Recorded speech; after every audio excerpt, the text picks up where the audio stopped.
Olá, meu nome é Mariana Gal, esse é mais um vídeo do canal Monetizou e hoje eu pretendo falar de bancões versus fintechs, né? Eu pretendo responder alguns questionamentos que você deve ter, principalmente se você investe no mercado bancário ou se você pretende começar a investir. Será que ainda é um bom momento para comprar ação de bancão? Será que os bancões vão morrer? Será que é um bom momento para comprar ação de fintech que está em queda desde o começo do ano? Ou será que não? Será que as fintechs vão cair ainda mais? Por que as fintechs estão caindo? Eu pretendo falar sobre todos esses pontos nesse vídeo, então já se inscreve, já dá um like e vê esse vídeo até o final porque ele tá bom. Se você acompanha sobre investimentos há um tempinho já, você deve lembrar que ano passado o discurso da vez era sobre o banco digital. Todo mundo falava que os bancões iam morrer. Quem tinha Itaú na carteira era maluco. Quem tinha Banco do Brasil era maluco. Tinha que ter Nubank, tinha que ter Inter, porque essas ações que iam conquistar o mercado, nas fintechs iam conquistar o mercado. O discurso foi tão eufórico que uns 7 meses atrás, mais ou menos, o Nubank fez um IPO se declarando mais valioso que o Itaú. Ele se precificou como o banco mais valioso da América Latina. E o pessoal acreditou nesse discurso e comprou as ações. Não faz sentido? Não faz. Na época eu falei bastante sobre isso, quem me segue no TikTok sabe, né? Eu devo ter feito uns 5 vídeos falando que eu não ia entrar no IPO do Nubank. Falei várias vezes que eu achava essa precificação extremamente ilógica, mas enfim, né? Foi o que aconteceu. E agora o que a gente tá vendo? A gente tá vendo que a maré virou. As fintechs estão desvalorizando desde o começo do ano, principalmente Nubank e Inter, né? Que vão ser as empresas que eu vou focar mais aqui nesse vídeo. Enquanto os bancões estão lucrando. No caso, os bancões sempre lucraram, mas desde o começo do ano estão lucrando, com a ação subindo e pagando dividendo. Eu imagino que o acionista do Nubank deve ver isso e ficar chocado, né? Como que isso consegue coexistir. Mas enfim, quem sou eu pra julgar o investimento alheio? Ah, Mariana, mas isso que você está falando está completamente equivocado. As fintechs têm sim um impacto muito relevante no mercado bancário. Concordo. Não falei que não tinha. É que tem uma grande diferença entre falar de impacto no setor e falar sobre morte de bancão. Né? Vamos combinar. Tem um salto grande entre essas duas coisas.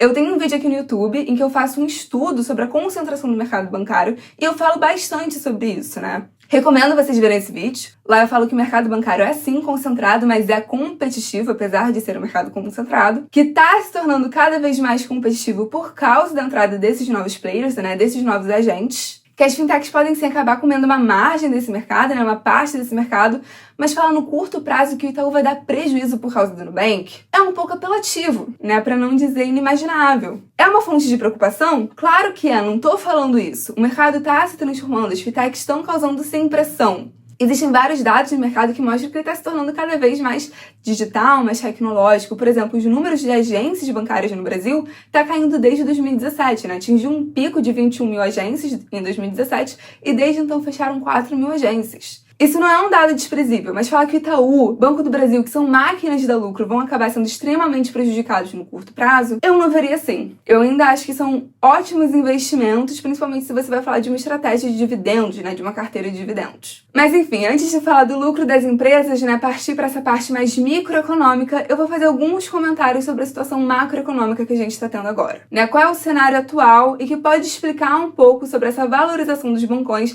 enquanto as fintechs estão derretendo. Eu vou falar, obviamente, deles, né?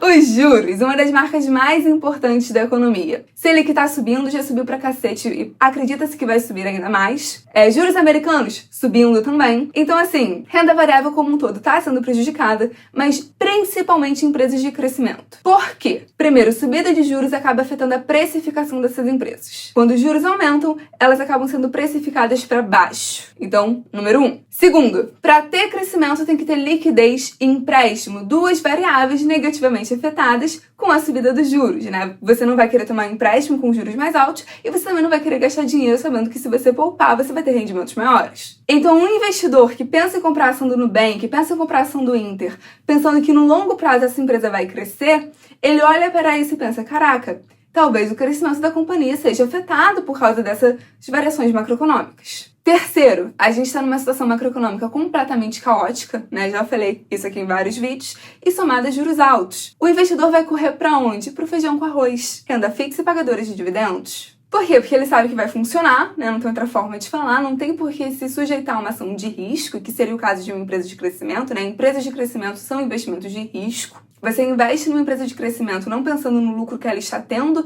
mas no lucro que ela poderia ter. Então, tem um risco muito grande embutido. E com uma situação macroeconômica tão desafiadora, o investidor fica pé atrás de investir numa empresa nova, que nunca enfrentou um cenário assim antes, enquanto tem empresas consolidadas de anos e anos, décadas e décadas, que já passaram por situações piores e que estão bem, né? Sobreviveram, estão dando lucro, conseguiram dar lucro nessas situações adversas antigamente, que é o caso dos bancões. E lembrando que os bancões, né? Quem são os bancões? Quando você vai pedir um empréstimo, quando você vai pensar em comprar uma casa, comprar um carro, por mais que você seja cliente do Nubank, provavelmente você não vai recorrer ao Nubank, provavelmente você não vai recorrer ao Inter. Você recorre ao Banco do Brasil, ao Santander, Bradesco, Itaú. São aquelas empresas que ganham dando crédito. Subindo os juros, elas ganham mais. Então a gente está falando de empresas que já se mostraram lucrativas em cenários desafiadores antigamente, empresas consolidadas que dão lucro, pagam bons dividendos, e empresas que ganham com alta de juros. Nesse momento, é óbvio que o investidor vai correr para elas. Ah, Mariana, mas bancão nem dá tanto lucro assim. Pois saiba que no primeiro trimestre eles lucraram pra caralho. Lucro dos grandes bancos cresceu 13,6% no trimestre. E o lucro dos bancos privados cresceu 8%, né? Por volta de 8%. Então, assim, é um segmento que tá crescendo, né? No momento que a economia tá uma merda. Como eu falei, juros subindo é um setor que está bem, né? A economia toda está sofrendo, mas os bancos estão lá lucrando. E olhando especificamente para cada bancão, né? Itaú, lucro recorrente 15% maior comparado com o período anterior, puxado principalmente pelo crescimento da carteira de empréstimos, né? Como eu falei, ganha com essa questão da subida de juros, essa questão de dar empréstimo, dar crédito. Então, setor lucrativo. Dos bancões, eu fui bem sincera sobre isso no meu outro vídeo falando sobre o mercado bancário, vou repetir aqui. Eu tenho uma quedinha pelo Itaú. Eu acho que dos bancões ele realmente é o que inova mais, né? Como empresa, né? Como estratégia de empresa, ele é o que mais olha para essas questões de mudanças setoriais, mudanças no mercado. Tá meio atrasado comparado com os novos players? Talvez. Tem essa questão. Mas dos bancões ele tá tentando fazer alguma coisa. Você não pode falar isso dos demais. Então já fica esse ponto.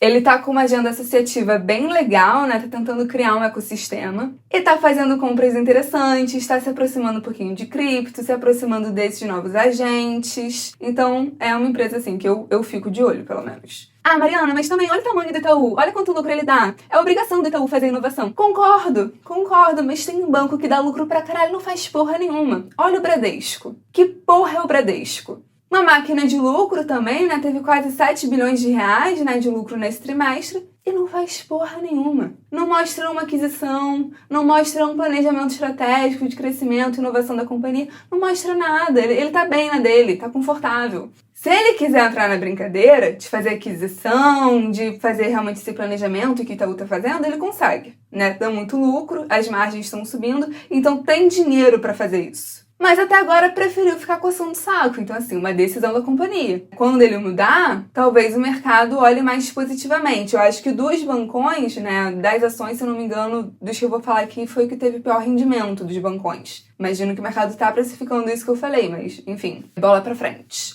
Outra opção que eu gosto bastante, né, falei do Itaú como um queridinho meu. Outro que eu gosto bastante é o Banco do Brasil. Recomendo vocês darem uma olhada no Banco do Brasil. Lucro foi quase 35% maior, também na casa dos 7 bilhões. Qual foi a explicação? Também a alta expressiva da carteira de crédito. Então vejam que está casando com tudo que eu falei anteriormente sobre o cenário macroeconômico. Na carteira de crédito vai ser justamente onde eles vão ganhar com os juros que estão subindo, né? Estão em tendência de alta. Então isso explica por que o lucro está aumentando, por que eles estão tendo mais rentabilidade. E além desses três de bancões assim principais, temos o Santander. Eu tenho um pouquinho de ranço dele também. Mas eu admito que eu tive experiências negativas com ele como cliente, isso pode impactar a minha percepção. Mas é aquilo, né? A empresa, no final, se traduz em serviço. Eu não gostei do serviço, então eu não invisto. Tanto que, comparado com os bancos que eu falei, assim, né, ele teve aumento de lucro, mas foi bem menor quando comparado, foi de 1%. Teve muita questão de inadimplência. Contudo, sou obrigada a dizer que Santander também aumentou a carteira de crédito. Então vejam que o quê? Que é o que tá dando lucro agora. Por quê? Porque juros em alta. Então tá, como eu falei, bancões extremamente lucrativos. Quando você vai olhar para dividendos, uma maravilha. E as fintechs? O que a gente olha, o que a gente percebe quando olha para as fintechs? a gente não vê lucro. A gente pega os bancões dando um lucro absurdo, mas as fintechs não têm isso. O Inter já tá começando a dar lucro, mas é um lucro ínfimo quando comparado, né? Minúsculo quando comparado. E o Nubank, assim, a remuneração da diretoria tá maravilhosa, mas pros acionistas tá difícil, né?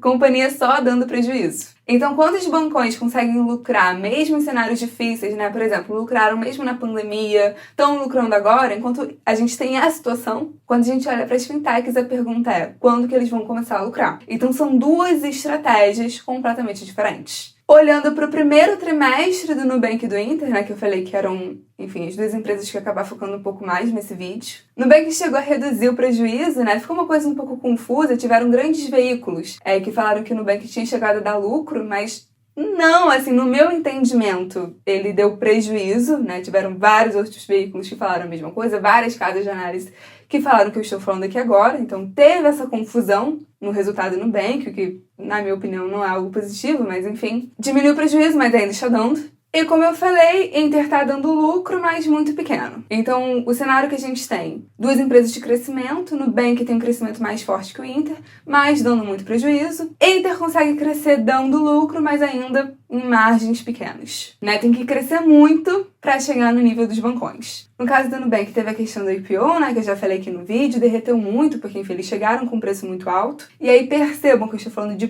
preço e não valor de companhia, né? Tem uma diferença muito grande entre essas duas coisas. A empresa em si, óbvio que é boa, né? Eu, por exemplo, uso o Nubank. É uma empresa que busca inovar constantemente, agora está tentando entrar no mercado de cripto, por exemplo, mas a precificação, no fim das contas, acaba pesando. Com relação ao Inter, o mercado já está mais positivo, né? Já está sendo contabilizado por várias casas de análise uma possível subida. Eu já acho que o Inter chegou num preço mais aceitável, assim. Nubank eu, por exemplo, não considero. Inter já sim. É um investimento que eu acho interessante se você pretende já considerar na sua carteira alocar uma empresa de crescimento.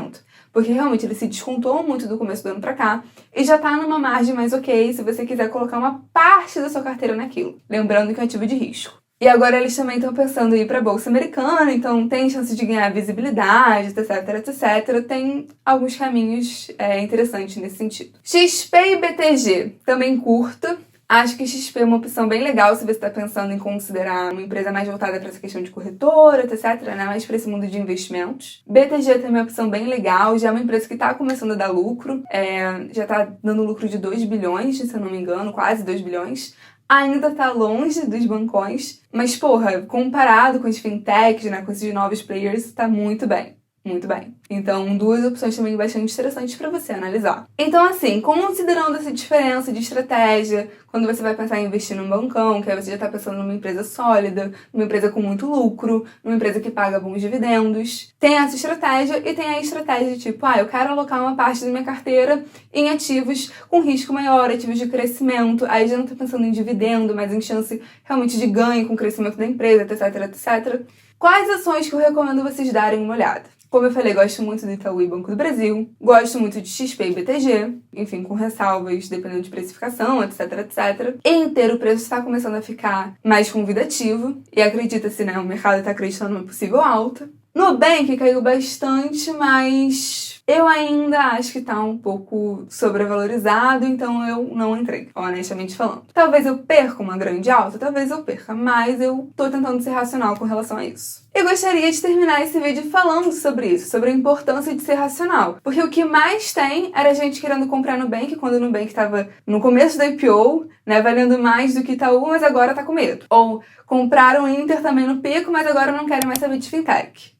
E agora que os bancões estão em alta, o pessoal voltou a olhar para o bancão, não, porque realmente o bancão paga muito dividendo, bancão dá muito lucro, mas lá atrás falava que eles iam morrer. Então, cuidado com essa famosa questão de se levar pelo emocional e acabar comprando na alta e vendendo na baixa. Então, cuidado com isso. Acho que a ideia do vídeo foi isso, trabalhar um pouco sobre essa questão das variáveis macroeconômicas, como isso pode afetar resultado, sobre como que está o resultado de cada empresa, sobre como é a estratégia olhando para bancão e olhando para fintech. Falar um pouco dessa questão que eu falo no meu outro vídeo de mercado bancário, recomendo vocês verem que, tipo, fintech traz pressão para o setor? Sim. Traz competitividade? Sim. Mas vai matar o bancão? Não agora. Talvez daqui a 50 anos a gente fale de outro cenário, mas Agora, nesse médio prazo, assim, bem difícil, bem difícil. Principalmente de uma empresa com inovação, como o Itaú. Banco do Brasil também, muito difícil. Então, assim, recomendo estudarem. Não é outra forma de falar. Dá um like, comenta, se inscreve para ver mais conteúdo. E a ideia do vídeo foi essa.